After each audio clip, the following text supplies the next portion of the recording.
یہ بات ذہن نشین کر لیں کہ تیسرا چکر طواف کے 7 چکر ہے، 7 چکروں پر ایک طواف ہے۔ اب بعض لوگ یہ سمجھتے ہیں کہ ایک چکر پر ایک طواف، دوسرے چکر پر دوسرا طواف۔ طواف کسی کی طرف سے بھی اگر آپ کر رہے ہیں تو 7 چکر کاٹیں گے اور اس کو اس کا ثواب دیں گے۔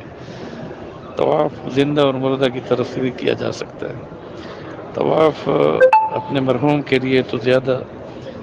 اس کا نام لے کر پہلے چکر سے نیت کرنی ہوگی کہ میں یہ طواف اپنے والد کی طرف سے یا والدہ کی طرف سے یا فلاں کی طرف سے یا اپنے عزیز یا دوست کی طرف سے، اے اللہ اس گھر کا طواف کر رہا ہوں فلاں کی طرف سے، تو اس کو آسان بھی فرما، قبول بھی فرما، اور اس میں آپ کا عمل آپ کی ذات کو بھی اجر ملے گا اور جس کی طرف سے آپ کر رہے ہیں اس کو بھی ثواب پہنچے گا۔ طواف کے دوران وضو اگر ٹوٹ جائے تو فوراً وضو کے لیے جانا چاہیے، کیونکہ طواف کی شرائط میں یہ بات ہے کہ وضو شرط ہے۔ جیسے نماز بغیر وضو کے نہیں، ایسے طواف بھی بغیر وضو کے نہیں۔ اور یہ بھی ذہن نشین کریں کہ اگر کوئی شخص طواف کر رہا ہے اور 3 چکروں میں وضو ٹوٹا ہے تو وضو بنا کر پھر اثر نو اس کو طواف کرنا ہوگا، اور اگر 4 چکر پورے ہوئے اور وضو ٹوٹا ہے تو پھر جا کے وضو بنا کے پھر 5واں چکر، 6واں اور 7واں کرنا ہوگا۔ 3 عقل چکر پر،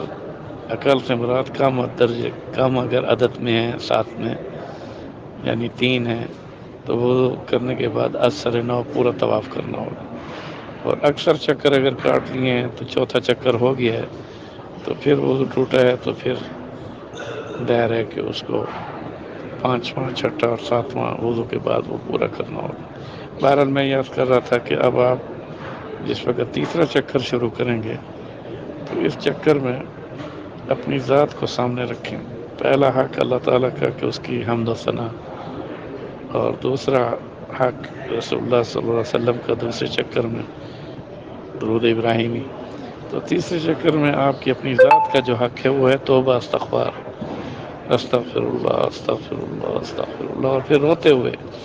یہ نہیں کہ ایسی ذکر و استغفار کہ جس پر علی نے فرمایا کہ ایسا شخص جس کے دل کے اندر توبہ پر کرتے ہوئے تصور ہی نہ ہو، گناہ کا اعتراف بھی نہ ہو، اور اس کے علاوہ آئندہ گناہ نہ کرنے کا عزم بھی نہ ہو، اور اپنے گناہوں پر ندامت بھی نہ ہو، تو ایسی توبہ پر تو توبہ کرنی چاہیے، اپنے اوپر توبہ کہ بھئی میں کیسی توبہ کر رہا ہوں۔ تو استغفر اللہ الذی لا الہ الا هو الحی القیوم واتوب الیہ، استغفر اللہ تعالی ربی من کل ذنب واتوب الیہ۔ تیسرے چکر میں اپنے گناہوں کو، جو بڑے بڑے گناہ اگر کیے ہیں، شرک ہے اور بہت سارے گناہ ہیں جو کبائر میں گنے جاتے ہیں، تو ان کو سامنے رکھ کر اعتراف کرے کہ مجھ سے یہ جرم ہوئے، متعمدن ہوئے یا غیر متعمد ہوئے، جان بوجھ کر ہوئے یا ویسے غلطی سے ہو گئے، تو اے اللہ میری توبہ کو قبول فرما۔ تو طواف کے دوران میں آداب میں بعض علماء تیسرے چکر میں، تاکہ ترتیب میں گنتی بھی قائم رہے، پہلا چکر اللہ کی حمد و ثنا میں کلمہ تمجید، دوسرے چکر میں درود ابراہیمی، تیسرے چکر میں استغفار، اور پھر رکن یمانی پر ربنا آتنا فی الدنیا حسنہ وفی الآخرۃ حسنۃ وقنا عذاب النار، اور دیگر دعائیں کرتا ہوا، گناہوں کی توبہ کرتا ہوا تیسرے چکر میں رو رو کر اپنے والدین کے لیے، اپنے بیوی بچوں کے لیے، بہنوں بھائیوں کے لیے، خاندان کے لیے مغفرت کا سوال بھی کرے، توبہ کرتے ہوئے ان کے گناہوں کی معافی کا بھی سوال کرے۔ ظاہر ہے ربنا اغفر لی ولوالدی وللمؤمنین یوم یقوم الحساب، وصلی اللہ علی رسول محمد وعلی آلہ وصحبہ اجمعین۔